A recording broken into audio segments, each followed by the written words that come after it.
A Hora do Diabo, de Fernando Pessoa.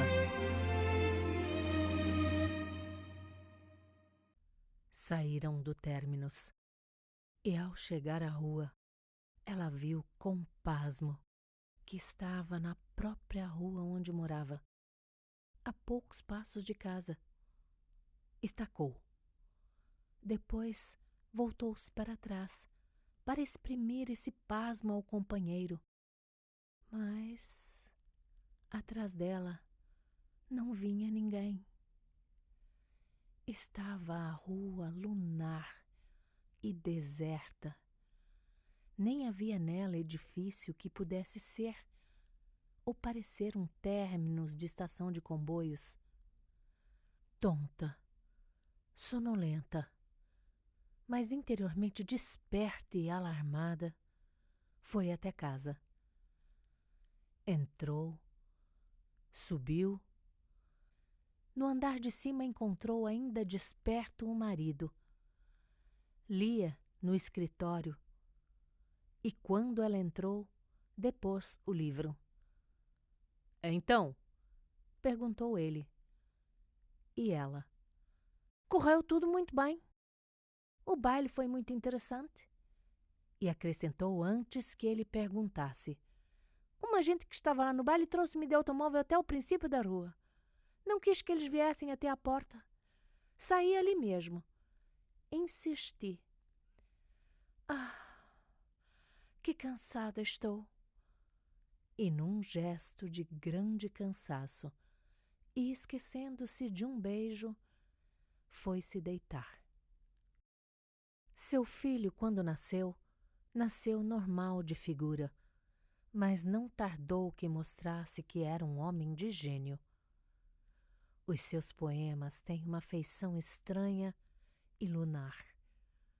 Paira neles um desejo de grandes coisas, como de alguém que um dia tivesse pairado, numa vida antes desta, por sobre todas as cidades da terra.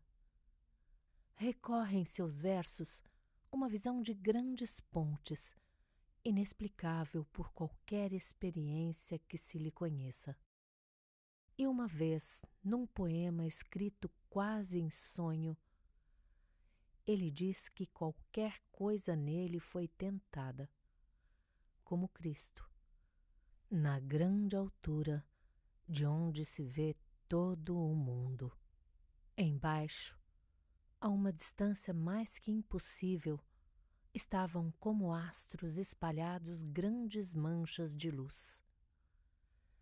Cidades, sem dúvida da terra. O diabo apontou-lhes. São as grandes cidades do mundo? Aquela é Londres. E apontou uma na distância descida. Aquela é Berlim. E apontou outra. E aquela ali é Paris. São manchas de luz na treva, e nós, nesta ponte, passamos alto sobre elas, peregrinos do mistério e do conhecimento. Que coisa tão pavorosa e tão bonita! O que é aquilo tudo lá embaixo? Aquilo, minha senhora, é o mundo. Foi daqui que, por incumbência de Deus, tentei seu filho Jesus. Mas não deu resultado como eu já esperava, porque o filho era mais iniciado que o pai. E estava em contato direto com superiores incógnitos da ordem. Foi uma provação, como se diz em linguagem iniciática, e o candidato portou-se admiravelmente. Não percebo bem. Foi de aqui, realmente, que tentou ao Cristo? Foi.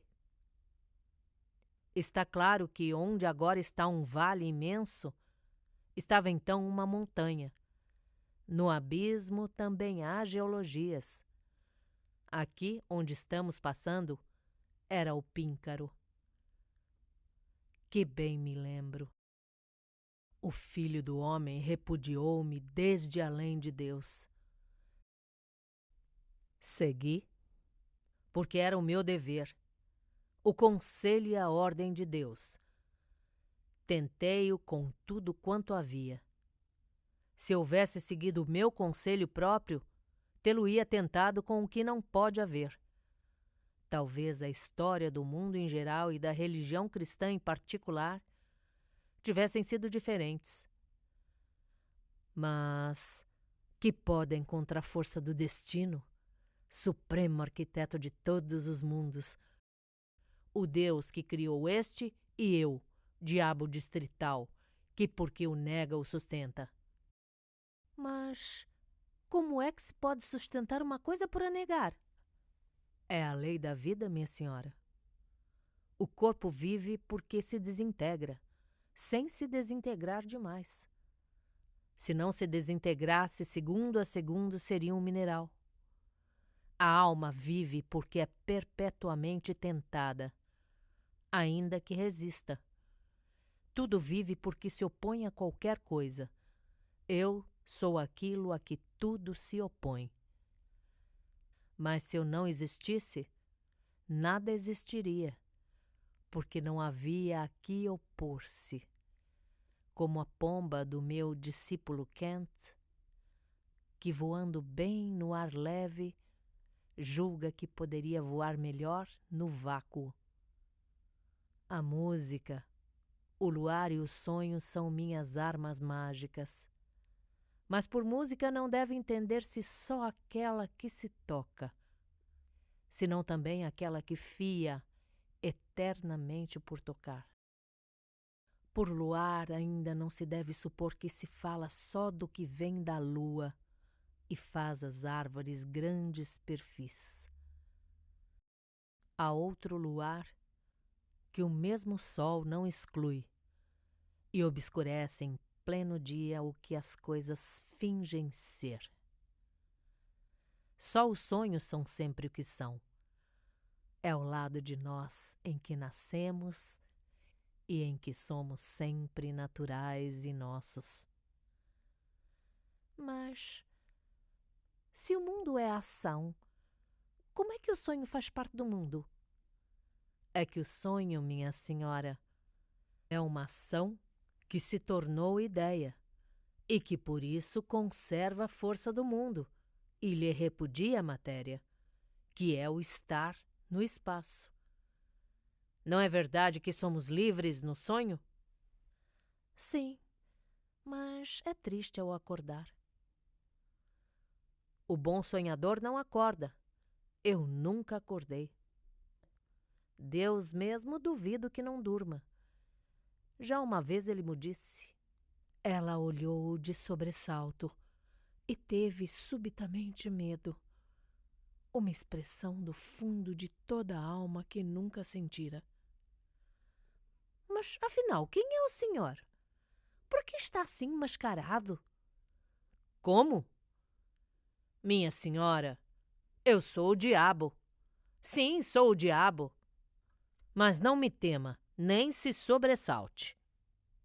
E num relance de terror extremo, onde boiava um prazer novo, ela reconheceu de repente que era verdade.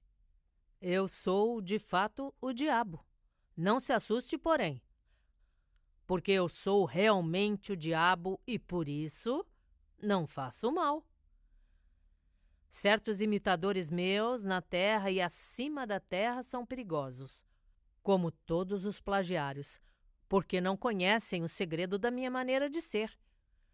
Shakespeare, que inspirei muitas vezes, fez-me justiça. Disse que eu era um cavalheiro. Por isso esteja descansada. Em minha companhia está bem. Sou incapaz de uma palavra, de um gesto que ofenda uma senhora. Quando assim não fosse da minha própria natureza, obrigava-me o Shakespeare a sê-lo. Mas realmente não era preciso. Dato do princípio do mundo, e desde então tenho sido sempre um ironista. Ora, como deve saber, todos os ironistas são inofensivos. exceto se querem usar da ironia para insinuar qualquer verdade. Ora, eu nunca pretendi dizer a verdade a ninguém. Em parte porque de nada serve, e em parte porque não conheço. Meu irmão mais velho, Deus Todo-Poderoso, creio que também a não sabe. Isso, porém, são questões de família. Talvez não saiba por que é que a trouxe aqui. Nesta viagem, sem termo real nem propósito útil. Não foi como parecia que ia julgar para a violar ou atrair. Essas coisas sucedem na terra entre os animais, que incluem os homens, e parece que dão prazer. Creio, segundo me dizem de lá de baixo, que até as vítimas. De resto, não poderia. Essas coisas acontecem na terra porque os homens são animais. Na minha posição social no universo, são impossíveis. Não bem porque a moral seja melhor, mas porque nós, os anjos, não temos sexo. E esta é, neste caso, pelo menos, a principal garantia. Pode, pois, estar tranquila, porque a não desrespeitarei. Bem sei que há desrespeitos acessórios e inúteis, como o dos romancistas modernos e os da velhice. Mas até esses me são negados, porque a minha falta de sexo data desde o princípio das coisas. E nunca tive que pensar nisso. Dizem que muitas feiticeiras tiveram comércio comigo, mas é falso. Ainda que o não seja, porque o com quem tiveram comércio foi com a própria imaginação, que, em certo modo, sou eu. Esteja, pois, tranquila. Corrompo, é certo, porque faço imaginar. Mas Deus é pior, num sentido, pelo menos, porque criou o corpo corruptível, que é muito menos estético. Os sonhos, ao menos, não apodrecem, passam. Antes assim, não é verdade? É o que está significado no Arcano 18. Confesso que não conheço bem o tarô porque ainda não consegui aprender os seus segredos com as muitas pessoas que há no mundo que o compreendem perfeitamente. 18. O meu marido tem o grau 18 da maçonaria. Da maçonaria, não. De um rito da maçonaria. Mas, apesar do que se tem dito, não tenho nada contra a maçonaria. E muito menos com esse grau. Referia-me ao arcano do 18 do tarô.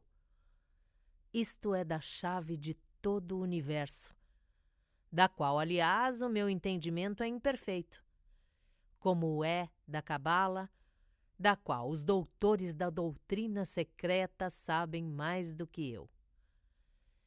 Mas deixemos isso que é puramente jornalístico. Lembremo-nos de que sou o diabo. Sejamos, pois, diabólicos. Quantas vezes tem sonhado comigo? Que eu saiba, nunca, respondeu sorrindo Maria, fitando-o com olhos muito abertos. Nunca pensou no príncipe encantado, no homem perfeito, no amante interminável? Nunca sentiu ao pé de si, em sonho, o que acariciasse como ninguém acaricia? O que fosse seu como se a incluísse em ele? O que fosse no mesmo tempo o pai, o marido, o filho, numa tripla sensação que é só uma? Embora não compreenda bem, sim, creio que pensei assim e que senti assim. Custa um pouco a confessá-lo, sabe? Era eu? Sempre que sou a serpente, Foi o papel que me distribuíram desde o princípio do mundo. Tenho que andar a tentar, mas bem entendido, num sentido figurado e frustre, porque não vale tentar utilmente. Foram os gregos que, pela interposição da balança, fizeram 11 os 10 signos primitivos do zodíaco. Foi a serpente que, pela interposição acrítica, tornou realmente 12 a década primitiva.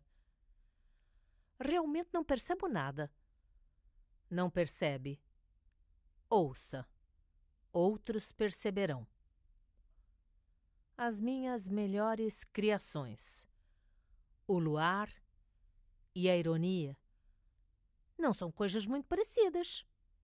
Não. Porque eu não sou parecido comigo mesmo. Esse vício é a minha virtude. É por isso que sou o diabo. E como se sente? Cansado. Principalmente cansado. Cansado de astros e de leis, e um pouco com a vontade de ficar para fora do universo e recrear-me a sério, com coisa nenhuma. Agora não há vácuo nem sem razão. E eu me lembro coisas antigas. Sim, muito antigas. Nos reinos de Edom, que eram antes de Israel. Desses estive eu para ser rei. E hoje estou no exílio do que não tive.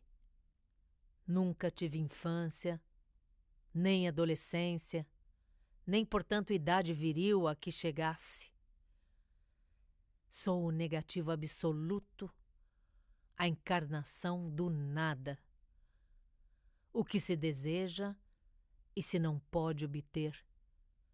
O que se sonha porque não pode existir. Nisso está meu reino nulo. E aí está assente o trono que me não foi dado. O que poderia ter sido, o que deveria ter havido, o que a lei ou a sorte não deram. Atirei-os às mancheias para a alma do homem, e ela perturbou-se de sentir a vida viva do que não existe. Sou o esquecimento de todos os deveres, a hesitação de todas as intenções. Os tristes e os cansados da vida, depois de levantados da ilusão, erguem para mim os olhos, porque eu também, e a meu modo, sou a estrela brilhante da manhã. E há tanto tempo que o sou. Outro me veio substituir. A humanidade é pagã. Nunca qualquer religião a penetrou. Nem está na alma do homem vulgar o poder crer na sobrevivência dessa mesma alma. O homem é um animal que desperta, sem que saiba onde nem para quê. Quando adora os deuses, adora-os como feitiços. A sua religião é uma bruxaria. Assim foi, assim é e assim será. As religiões são somente o que extravasa dos mistérios para a profanidade, e dela não é entendido, pois, por natureza, o que não pode ser. As religiões são símbolos, e os homens tomam os símbolos, não como vidas que são, mas como coisas que não podem ser. Propiciam a Júpiter como se ele existisse, nunca como se ele vivesse. Quando se entorna sal, deita-se uma pitada com a mão direita por cima do ombro esquerdo. Quando se ofende a Deus, rezam-se uns tantos Padre Nossos, a alma continua pagã e Deus por exumar.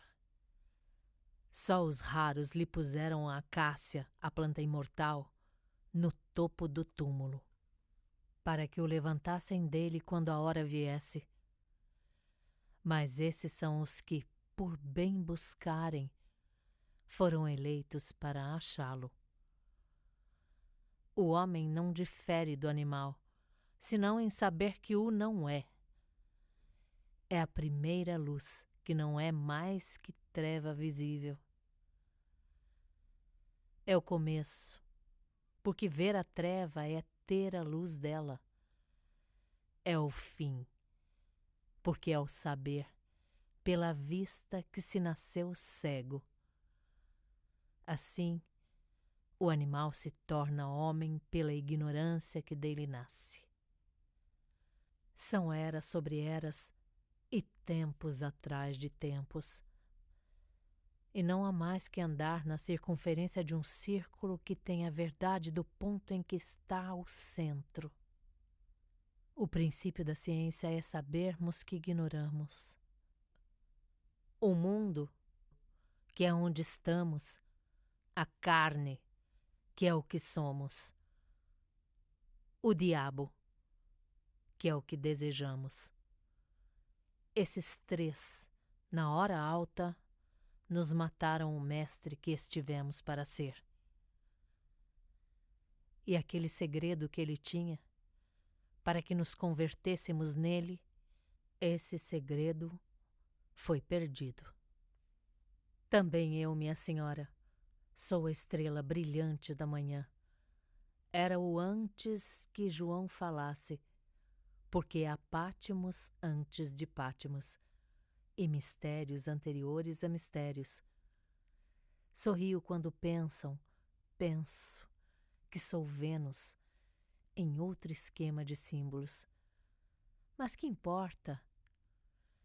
Todo este universo com seu Deus e seu diabo, como o que há nele de homens e de coisas que eles veem, é um hieróglifo eternamente por decifrar.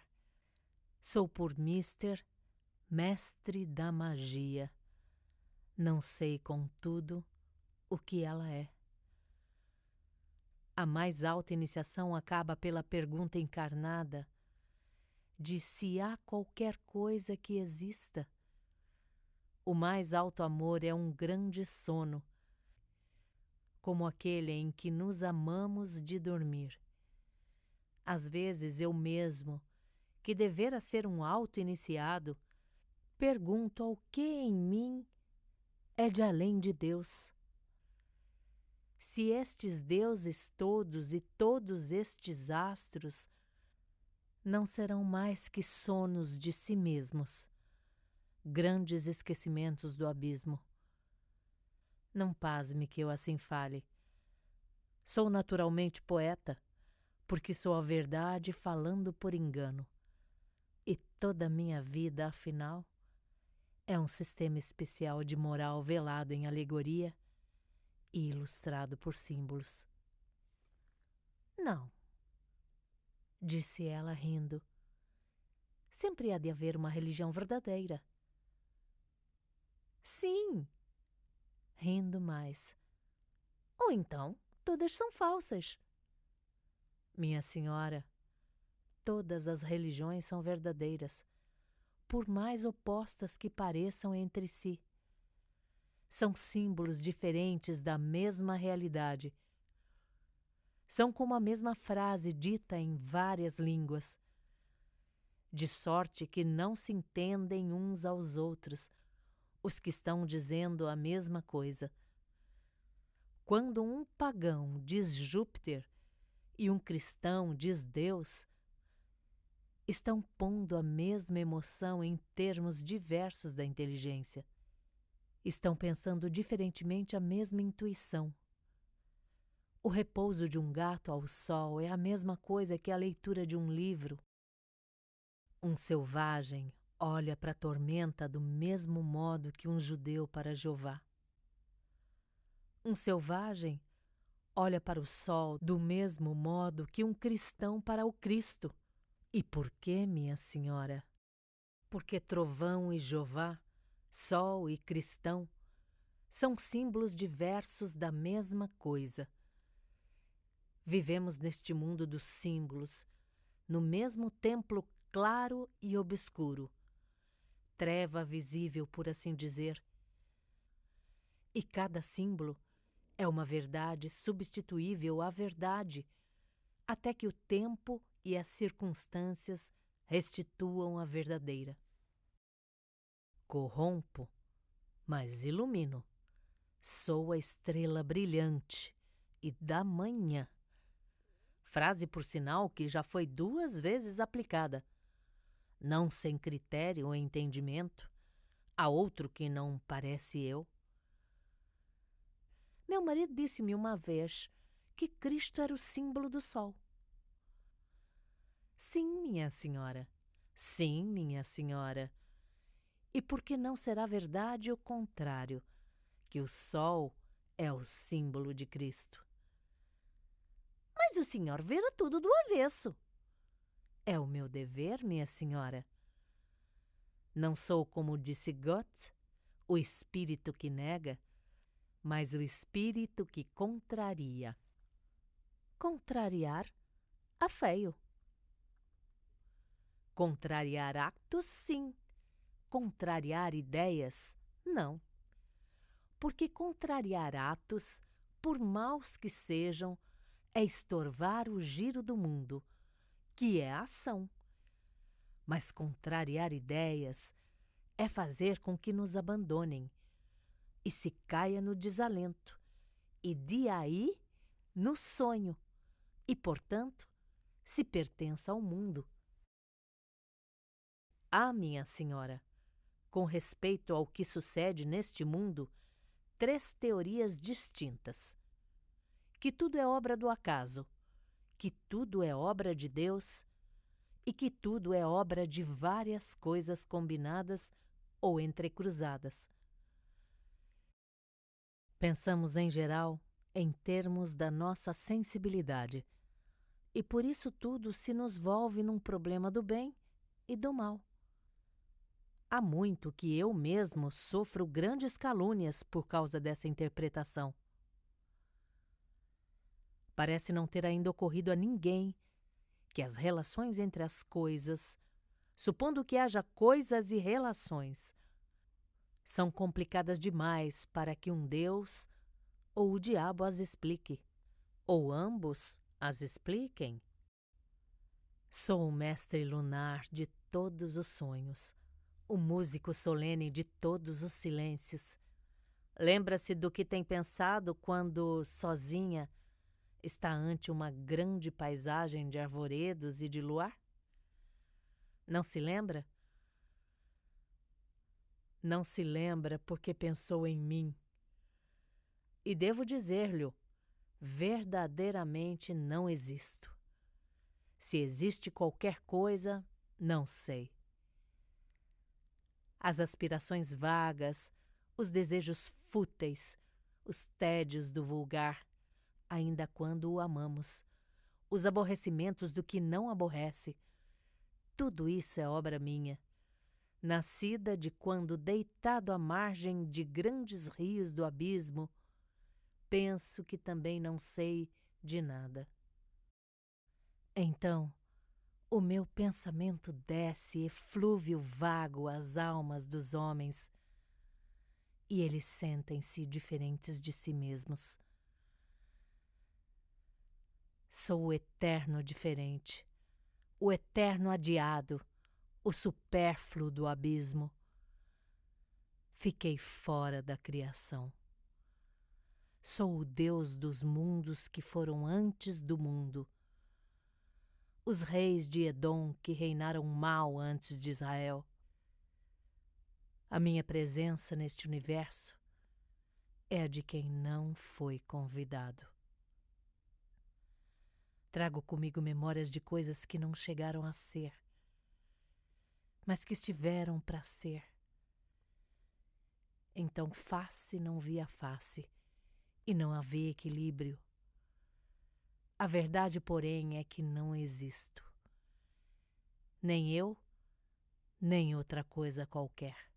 Todo este universo e todos os outros universos, com seus diversos criadores e seus diversos satãs, mais ou menos perfeitos e adestrados, são vácuos dentro do vácuo. Nadas que giram, satélites, na órbita inútil de coisa nenhuma. Não estou falando contigo, mas com teu filho. Não tenho filho, isto é, vou tê-lo daqui a 6 meses, se Deus quiser. É com ele que estou falando. Daqui a 6 meses? 6 meses de quê? De quê? 6 meses. 6 meses solares? Ah, sim. Mas a gravidez vai por meses lunares. E eu mesmo não posso contar senão por meses de lua, que é minha filha. Isto é, a minha cara vista nas águas do caos. Com a gravidez e todas as porcarias da terra, não tenho nada que ver. Nem sei por que graça me foram medir essas coisas pelas leis da lua que forneci. Por que não arranjaram outra bitola? Para que é que o onipotente precisava do meu trabalho? Desde o princípio do mundo que me insultam e me caluniam, os mesmos poetas, por natureza meus amigos, que me defendem, me não têm defendido bem. Um inglês chamado Milton fez-me perder com parceiros meus uma batalha indefinida que nunca se travou. Deu-me um papel de alcoviteiro numa tragédia de aldeia. Mas eu não sou o que pensam. As igrejas abominam-me. Os crentes tremem do meu nome. Mas tenho, quer queiram, quer não, um papel no mundo. Nem sou o revoltado contra Deus, nem o espírito que nega. Sou o Deus da imaginação, perdido porque não crio. É por mim que, quando criança, sonhaste aqueles sonhos que são brinquedos. É por mim que, quando mulher já, tiveste a abraçar-te de noite os príncipes e os dominadores que dormem no fundo destes sonhos. Sou o espírito que cria sem criar, cuja voz é um fumo e cuja alma é um erro.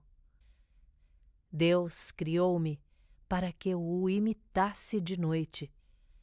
Ele é o sol, eu sou a lua. Minha luz paira sobre tudo quanto é fútil ou findo. Fogo fátuo, margens de rio, pântanos e sombras. Que homem pousou sobre os teus seios aquela mão que foi minha? Que beijo te deram que fosse igual ao meu? Quando nas tardes quentes sonhavas tanto que sonhavas de sonhar.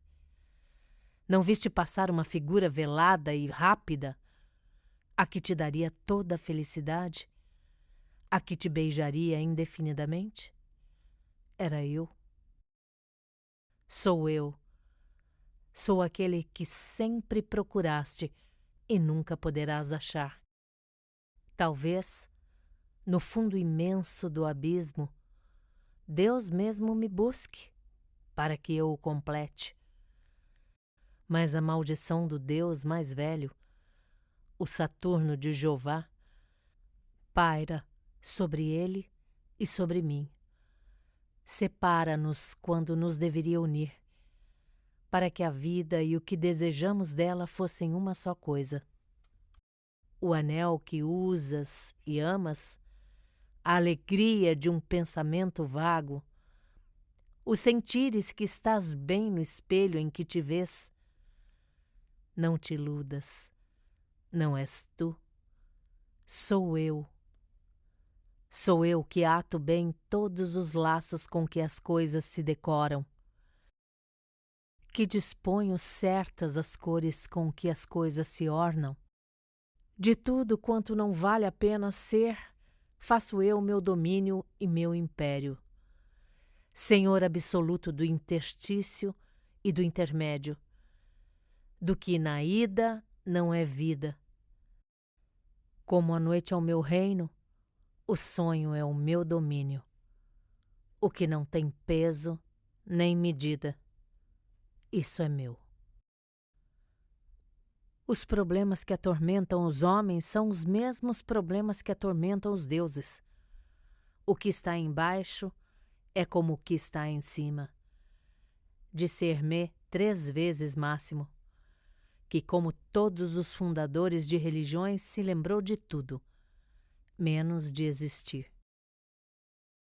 Quantas vezes Deus me disse, citando Antero de Quental, ai de mim, ai de mim, e quem sou eu? Tudo é símbolo e atraso, e nós, os que somos deuses, não temos mais que um grau mais alto numa ordem cujos superiores incógnitos não sabemos quem sejam. Não sabemos quem sejam. Deus é o segundo na ordem manifesta. E não me diz quem é o chefe da ordem. O único que conhece, se conhece, os chefes secretos.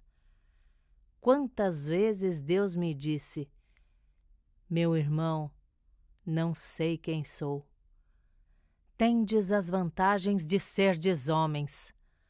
E creio às vezes do fundo do meu cansaço de todos os abismos, que mais vale a calma e a paz de uma noite da família lareira que toda esta metafísica dos mistérios a que nós, os deuses e os anjos, estamos condenados por substância.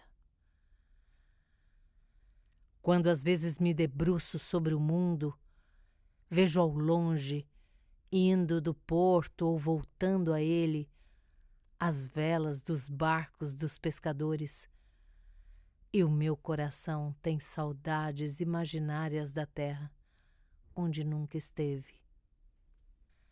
Felizes os que dormem na sua vida animal. Um sistema peculiar de alma, velado em poesia e ilustrado por palavras. Esta conversa foi interessantíssima. Esta conversa, minha senhora.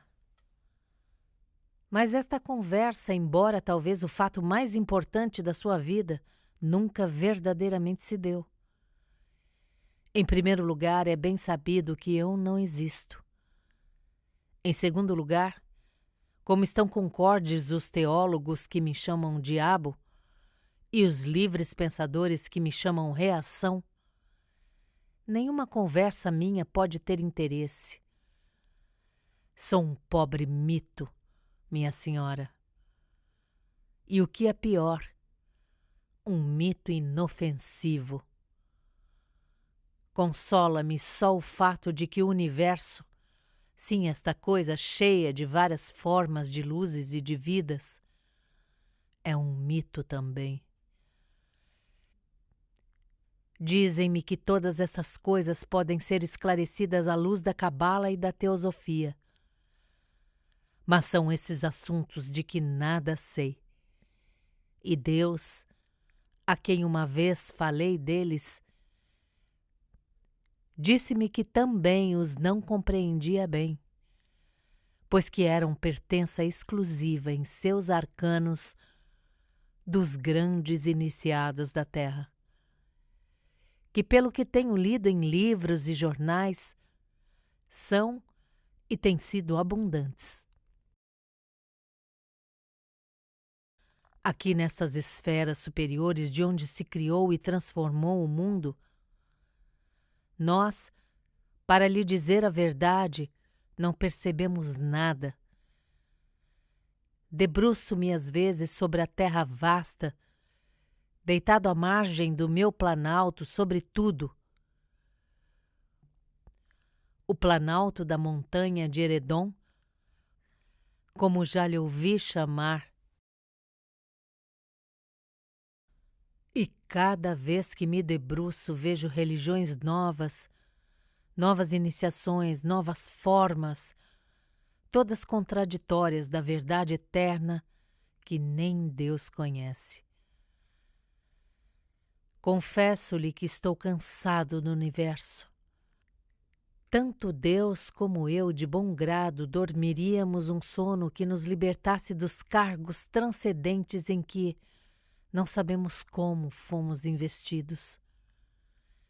Tudo é muito mais misterioso do que se julga. E tudo isto aqui, Deus, o universo e eu, é apenas um recanto mentiroso da verdade inatingível.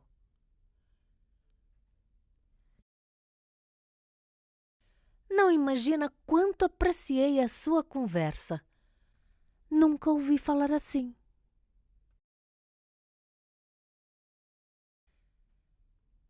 Tinham saído para a rua, cheia de luar, na qual ela não reparara. Ela calou-se um momento. Mas, sabe, é curioso. Sabe realmente e no fim de tudo o que sinto. O quê? Perguntou o diabo. Ela voltou para ele, olhos subitamente marejados. Uma grande pena de si. Uma expressão de angústia, como ninguém julgaria que pudesse haver, passou pelo rosto e pelos olhos do homem vermelho. Deixou cair de súbito o braço que enlaçava o dela. Parou. Ela deu uns passos constrangida. Depois voltou-se para trás para dizer qualquer coisa. Não sabia o que, porque nada percebera. Para se desculpar da mágoa que viu, que causara. Ficou atônita. Estava sozinha. Sim, era a rua dela, o topo da rua. Mas além dela, não estava ali ninguém.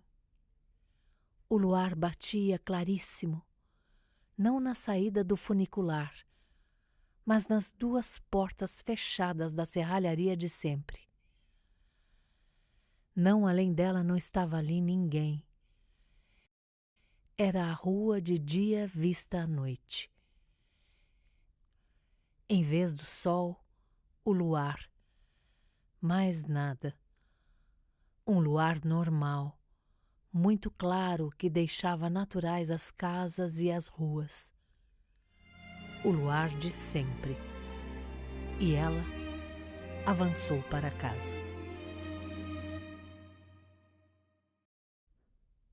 Vim com gente conhecida, como vinham para os mesmos lados. E como vieste? A pé? Não, vim de automóvel. Essa é boa. Não ouvi. Não até à porta, disse ela sem hesitação. Passaram ali a esquina e eu pedi que me não trouxessem até aqui, porque queria andar este bocado de rua com este luar tão lindo. E está lindo. Olha, vou me deitar. Boa noite. E foi sorrindo, mas sem lhe dar um beijo. O do costume, que ninguém ao dar sabe se é costume, se é beijo. Nenhum deles reparou que se não tinham beijado. A criança, um rapaz que nasceu 5 meses depois, veio, no decurso do tempo geral e do seu crescimento particular, a revelar-se, quando já homem, muito inteligente. Um talento, talvez um gênio, o que era talvez verdade, embora o dissessem alguns críticos. Um astrólogo que lhe fez o horóscopo disse-lhe que tinha câncer do ascendente e Saturno como signo.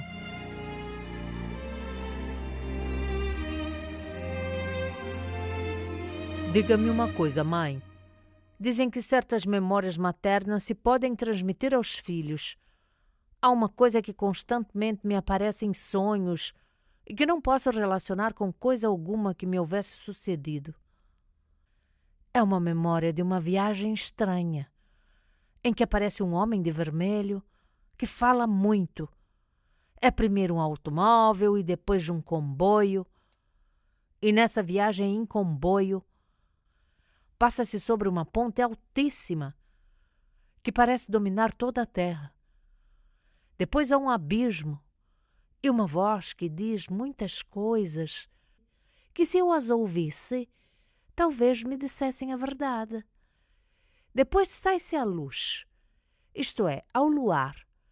No fim da rua, é verdade, no fundo, ao princípio de tudo, há uma espécie de baile ou festa em que este homem de vermelho aparece.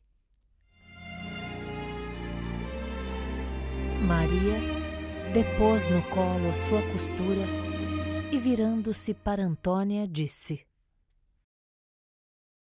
Ora, isto tem graça. Está certo que aquilo dos comboios e dos automóveis e tudo mais é sonho. Mas realmente há uma parte de verdade. Foi aquele baile no Clube Azul, no Carnaval, aqui há muitos anos. Sim, uns 6 meses antes deste nascer. Lembras-te? Eu dancei com um rapaz qualquer vestido de Mefistófeles e depois vieram trazer-me a casa no seu automóvel. E fiquei até no fim da rua. Olha onde ele diz que saiu do abismo. Oh, filha, lembro-me perfeitamente. Nós queríamos vir até à porta de casa aqui. E tu não quiseste. Disseste que gostavas de andar este bocadito ao luar. Isso mesmo. Mas é engraçado, filho, que tu tenhas acertado com certas coisas que estou certa que nunca te contei. É claro, não tem importância nenhuma. Que coisas curiosas que são os sonhos. Como é que se pode arranjar assim uma história em que há coisas verdadeiras e tantos grandes disparates como o comboio e a ponte e o subterrâneo? Ingrata humanidade. Assim se agradeceu ao diabo.